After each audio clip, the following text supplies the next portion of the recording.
fact is, with this particular mark, you can't buy or sell. Can somebody tell me what a radio frequency chip has to do with that? A radio frequency identification is meant as what? A GPS. To find location. Where's my dog? A sister wrote me and said, my dog has an RFID chip. I said, well, maybe he can go buy some land for you.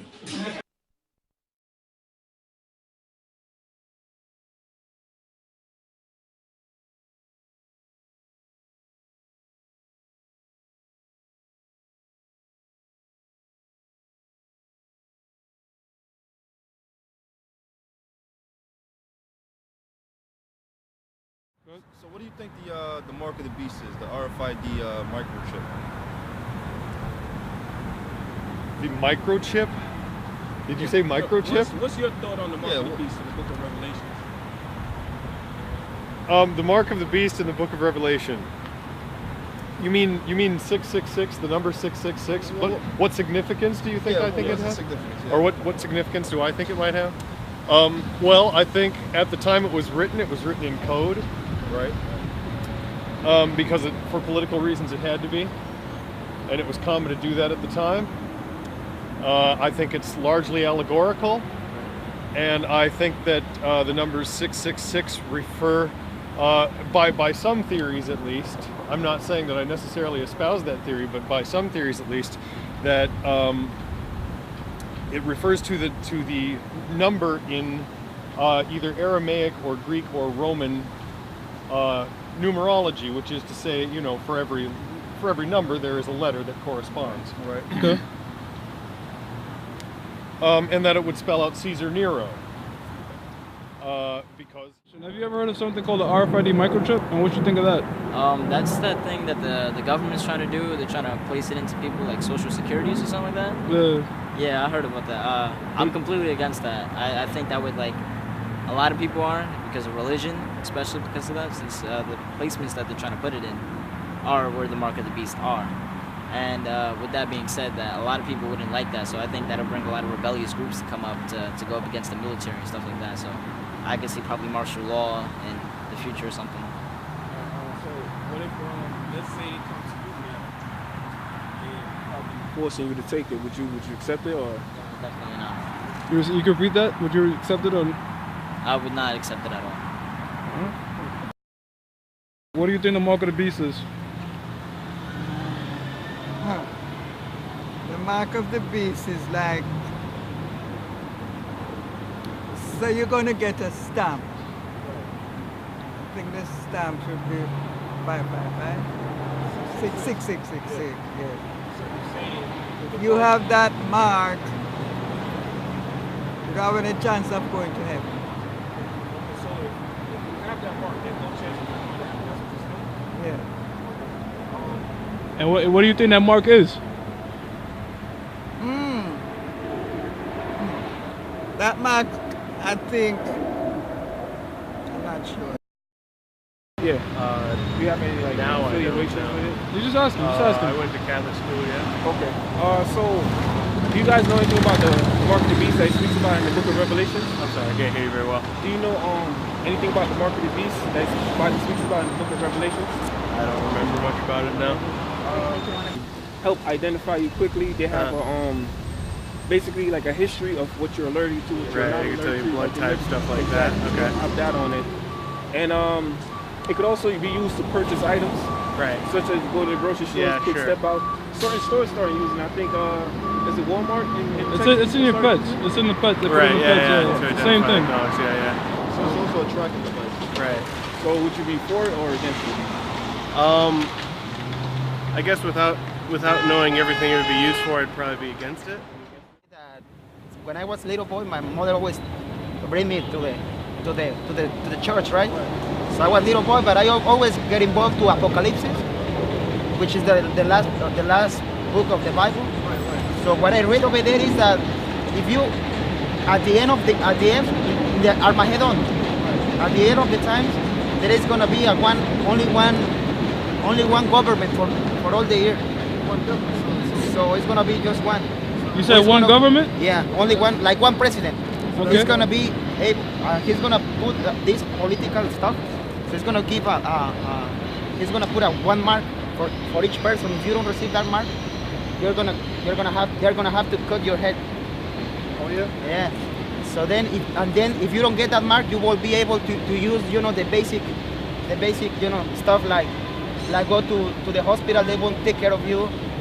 Well, you need to have the 666 in here or here. What do you believe that is? The mark of the beast? That's basically to be just with Satan, with Satanas. Have you ever heard of the RFID microchip?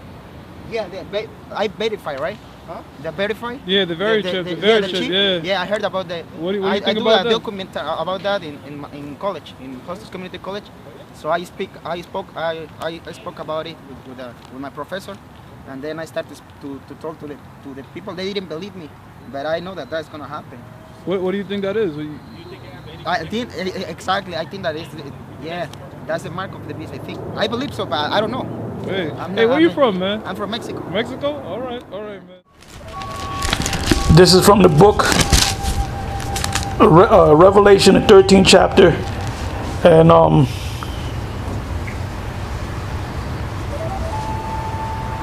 the 15th verse on down. And it says this, it says, and he had power to give life unto the beast and unto the image of the beast, that the image of the beast should both speak and cause that as many as would not worship the image of the beast should be killed. And he causes all, both small and great, rich and poor, free and bond, to receive a mark in their right hand or in their forehead. 17. And that no man might buy or sell save he that had the mark or the name of the beast or the number of his name. And that was from Revelation, the 13th chapter, the 15th verse to the 17th verse. Now the mark of the beast, before you can understand the mark of the beast, which I read in the 15th verse, you have to first get an understanding of who or what the beast is. Now when you go to the first mention of this beast is in the book of Daniel, the 7th chapter and the 7th verse. And it says this: after this I saw in the night visions, and behold, the fourth beast, dreadful and terrible and strong exceedingly, and it had great iron teeth. It devoured and brake in pieces and stamped the residue with the feet of it, and it was diverse from all the beasts that were before it, and it had 10 horns. I'm not going to get into the beasts, the 3 beasts before this beast right here, but if you get a chance, you read it. It's referring to the Babylonians, the Medo-Persian Empire, and the Greek Empire. And after the Greek Empire, shortly after, the Romans came into power. Now it says in the 8th verse, it says, I considered the horns, and behold, there came up among them another little horn, before whom there were 3 of the first horns plucked up by the roots.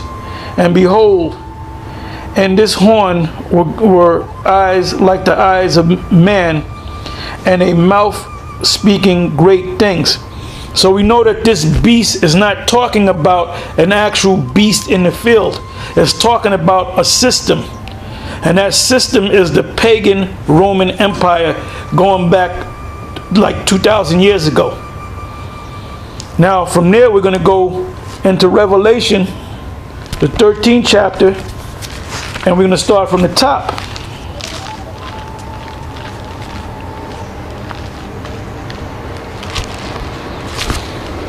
See, when you go into the scriptures and get these understandings of these dark sayings, in order to understand one thing, you have to understand something else. You have to understand the root of that thing. You have to understand the history of that thing.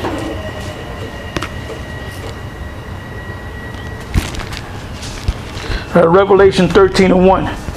And I stood upon the sand of the sea. This is John the Revelator, which was one of the apostles of our Lord, Yahweh Shai. And I stood upon the sand of the sea and saw a beast rise up out of the sea, having 7 heads and 10 horns, and upon his horns 10 crowns, and upon his heads the name of blasphemy. And blasphemy is talking about when you disrespect, talk ill about somebody. In this case, as you read the scriptures, they talk ill about the Most High. It says, second verse, and the beast which I saw was like unto a leopard, and his feet, the leopard represents Alexander, the creep, I call him, and his feet were like the feet of a bear. The bear represents the Russians. Although the former beast, the ancient beast, the pagan beast, Russia was not a part of that. Because when you go back to that beast, that fourth beast, that was the Roman Empire, which took over all the regions of Europe, or most of it, but it didn't take possession over any part of what we call today Russia. But the feet of the bear represents the end of something. So it's the Russians that's going to bring this system down. It's going to bring the beast down. Like I said, the leopard is Alexander, the beast is Russia, and the lion represents Great Britain, where America came out of Great Britain. I'm going to read it again. And the beast which I saw was like unto a leopard, and his feet were as the feet of a bear, and his mouth as the mouth of a lion. And the dragon, now the dragon right here is interchangeable with the word beast in Daniel, the 7th chapter. The Roman Empire is known as the beast, and it's also known as the dragon. Let me prove that briefly. I'm gonna go over one page, or the next chapter, the previous chapter, Revelation 13, which is Revelation 12, and I'm gonna read that. And it said, and there appeared a great wonder in heaven, a woman clothed with the sun and the moon under her feet, and upon her head a crown of 12 stars, represent the 12 tribes of Israel. It tells you in Jeremiah that the Israel is likened unto a beautiful woman. And she, second verse, and she being with child, cried, travailed in birth, and pain to be delivered. This is when the Messiah was about to be born. And there appeared another wonder in heaven, and behold, a great red dragon. That dragon is the Roman Empire. Like I said, the word dragon in Revelation 13 is interchangeable with the word beast in Daniel 7. Dragon having 7 heads, same thing, 7 heads and 10 horns, so we know it's talking about the same beast, and 7 crowns upon his head. And his tail drew the third part of the stars of heaven. The stars of heaven represent the Israelites, as you go back up to the first verse, and upon her head a crown of 12 stars. But when you go into the history, this is going back 2,000 years ago, when the Roman Empire was in their power. This was actually the beginning of the Roman Empire. This was during the time of 1 to about 4 BC. And different scholars argue about it, right? But that's when he was born. Now it says, and there appeared another one in heaven, and behold, a great red dragon having 7 heads and 10 horns and 7 crowns upon his head, and his tail, the Roman Empire's tail, drew the third part of the stars of heaven, and did cast them to the earth. That's when the tribes that were left in Jerusalem were the tribe of Judah, Benjamin, and Levi. The rest of the tribes went to the other side of the world.